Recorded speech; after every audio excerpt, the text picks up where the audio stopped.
Hey guys, it's Tom here from Touchscreen, and today I'm going to talk about something that's not my finest moment as a coach in touch football. It is a time at NTL or National Touch League in 2024. I was coaching a team and I gave away a penalty as the coach from something that I said in the coach's box. Now, this may not be allowed in a lot of tournaments.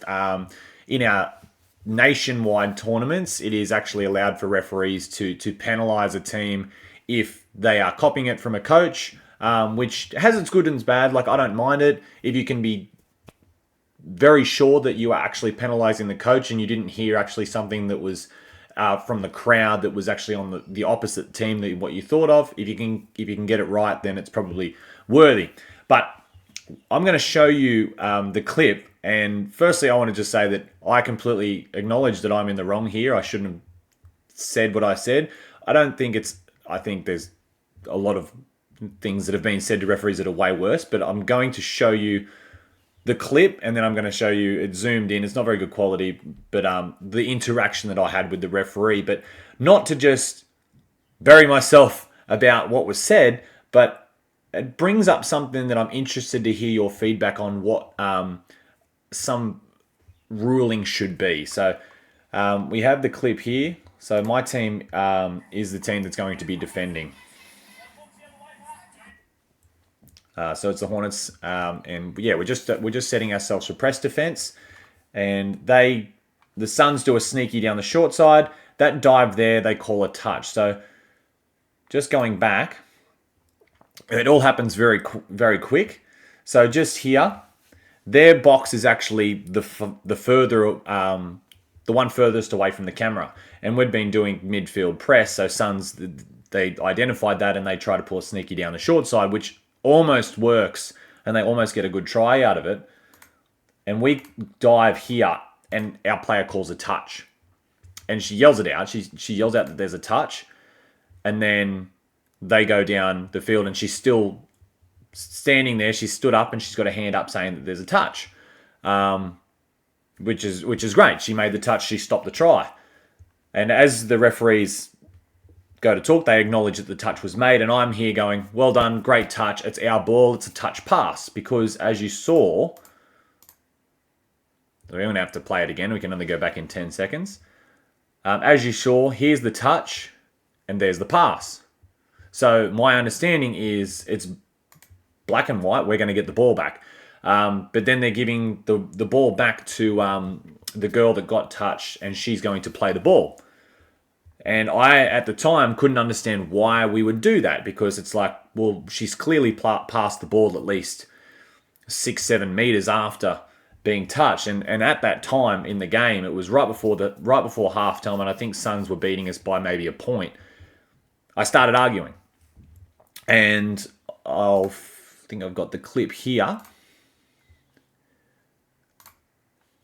This is obviously just a different video. It's not very good quality, but you should be able to hear what was said if I just turn this up. Hopefully it works, otherwise I'll have to... But yeah, this is it.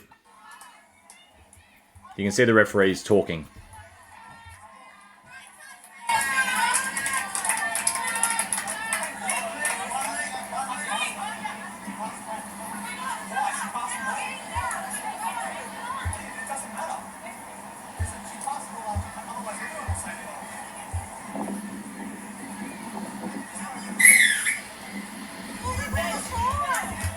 There's the penalty.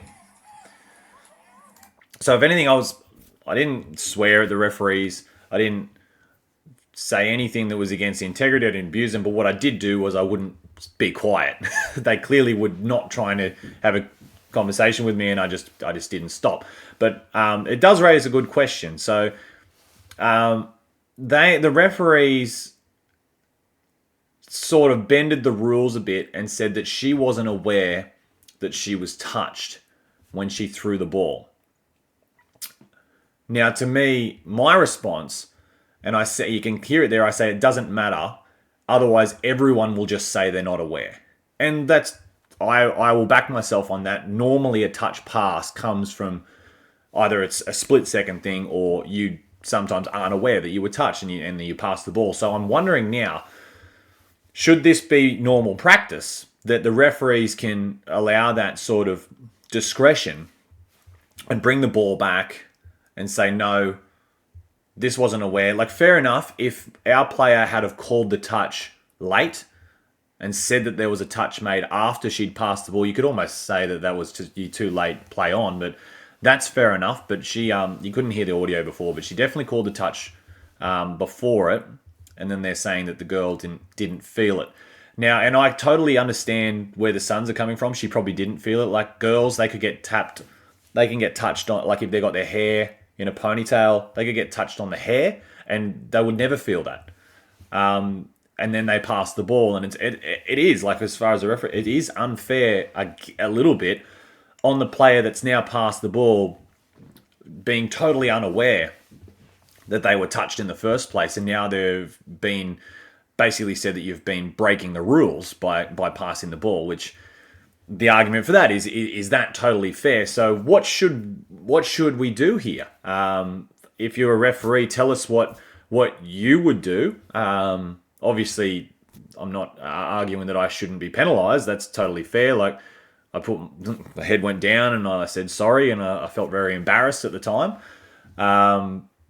But it raises a question: should this be what we do, or should we say no? A touch pass is a touch pass, because it does open up a can of worms. Because like I said, everyone could then just go, "Well, I didn't feel it. I didn't know. Why am I getting penalised when they're not getting penalised?" But then the flip side to that is, should you get penalised for breaking a rule when you didn't even realise that you're breaking a rule, when you can just bring it back like this? Now, the 7th edition had a really good explanation. If not so much for this, but it had something that's been taken out, and it said, I'm just blind, I don't have it in front of me, but it was, if the referee is unable to identify if the pass was made before the touch or something like that, they can bring it back. It was like a simultaneous or something like that. Maybe we do need written that if the referee is under, this is my opinion, if the referee is under the assumption that the player genuinely did not know that they were touched and then pass the ball, they can then bring it back for a play the ball. But that's got to be on the referee. It's not up to the player to go, I didn't know, or something like that. Or yeah. So look, it's a tough one. It's one that normally I'd be just a fan of the black and white. But for someone that, like, it's so easy to get touched on the shirt and then throw the ball, and you could, like, that's first touch. Like, in the Suns' defense, if we were to penalise them and gave us the ball, they've basically lost the whole set over something like that. So yeah, it's a tough one. Just let us know, and let us know what you think. But yeah, I definitely will not be getting penalised in the box again. That's for sure. But yeah, thanks for watching, guys. Hopefully this has just generated a little bit of discussion around the touch pass, because we spoke about the touch pass previously and it got some good traction. So it's just in a bit of a different light, this one. But thanks for watching, guys, and we'll see you next time, or at touch.